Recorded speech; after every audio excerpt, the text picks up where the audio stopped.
সকলকে স্বাগত। আজ আমার বিষয় পাবলো নেরুদা রচিত কবিতা তার সঙ্গে। এই কবিতাটির লাইন ধরে শব্দার্থ সহ পুঙ্খানুপুঙ্খ বিশ্লেষণ করা হয়েছে আমার আগের ভিডিওতে। আজকে এই কবিতাটি থেকে 30টি অতি গুরুত্বপূর্ণ এমসিকিউ প্রশ্নোত্তর আলোচনা করব।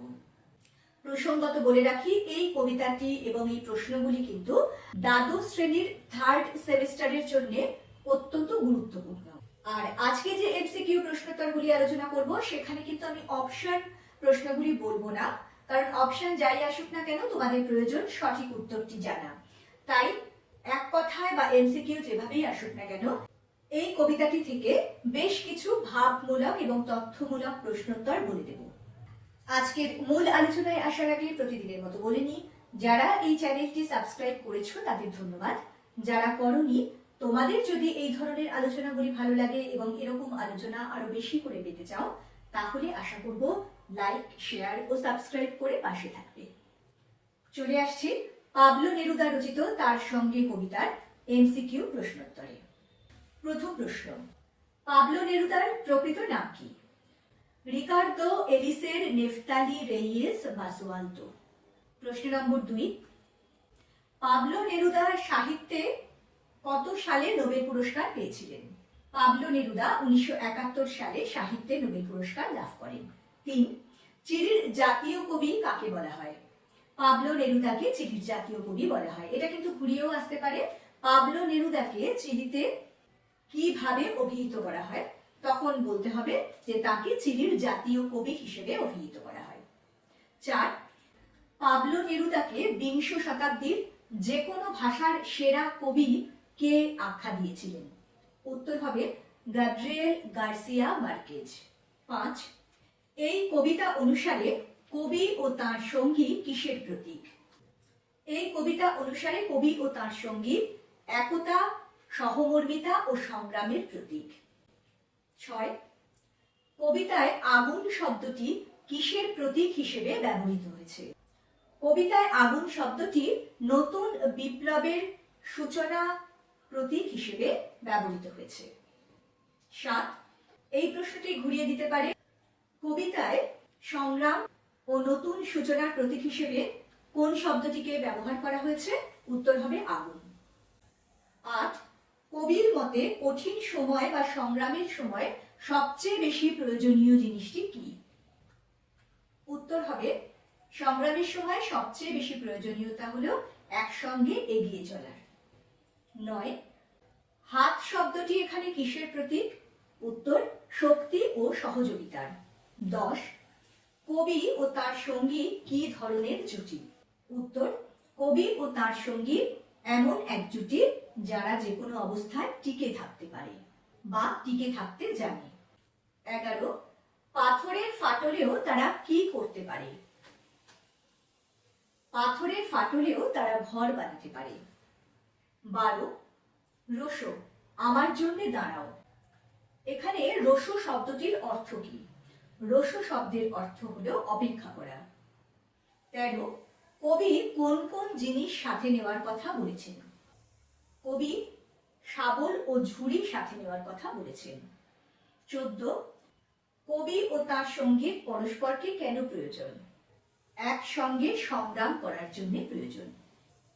15, এই কবিতা অনুসারে শুধু কিসের জন্য তাদের একে অপরকে প্রয়োজন নয়? উত্তর কবিতা অনুসারে শুধু কার্নেশন ফুল ও মধু তারাশের জন্য তাদের একে অপরকে প্রয়োজন নয়। প্রশ্ন নম্বর 16, কবি ও তার সঙ্গীর দুজনের হাত কিসের জন্য প্রয়োজন? তাদের দুজনের হাত আগুন জ্বালানোর জন্য প্রয়োজন। 17, কবি কঠিন সময়কে কিভাবে মোকাবিলা করতে চান? কঠিন সময়ের মোকাবিলা করার জন্য কবি তার সঙ্গীকে নিয়ে একসঙ্গে লড়াই করতে চান।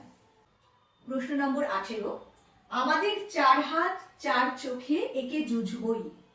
জুঝবই শব্দটির অর্থ কি? জুঝবই শব্দের অর্থ লড়াই করা বা সংগ্রাম করা। 19 নম্বর প্রশ্ন, কবিতাটির প্রধান ভাব কি? কবিতাটির প্রধান ভাব সংগ্রাম ও সহমর্মিতা। প্রশ্ন নম্বর 20, কবি কঠিন সময় কিভাবে টিকে থাকতে চান? উত্তরটা হবে সঙ্গীর হাতে হাত রেখে একসঙ্গে সংগ্রাম করে টিকে থাকতে চান।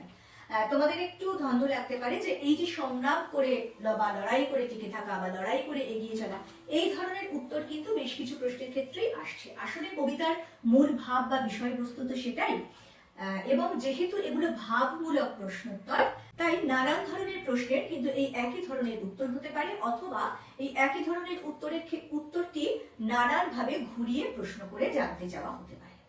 প্রশ্ন নম্বর 21, আমরা আবার সেরকম এক জুড়ি। এখানে সেরকম বলতে কিরকম বোঝানো হয়েছে? এখানে সেরকম বলতে শক্তিশালী জুটি বোঝানো হয়েছে।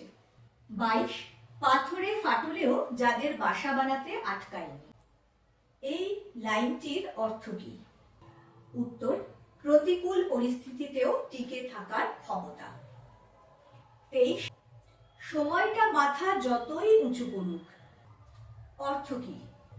সময়টা উত্তরোত্তর বা ক্রমশ কঠিন হয়ে ওঠা বা আরো কঠিন হয়ে ওঠা। প্রশ্ন নম্বর 24, আমাদের চার হাত।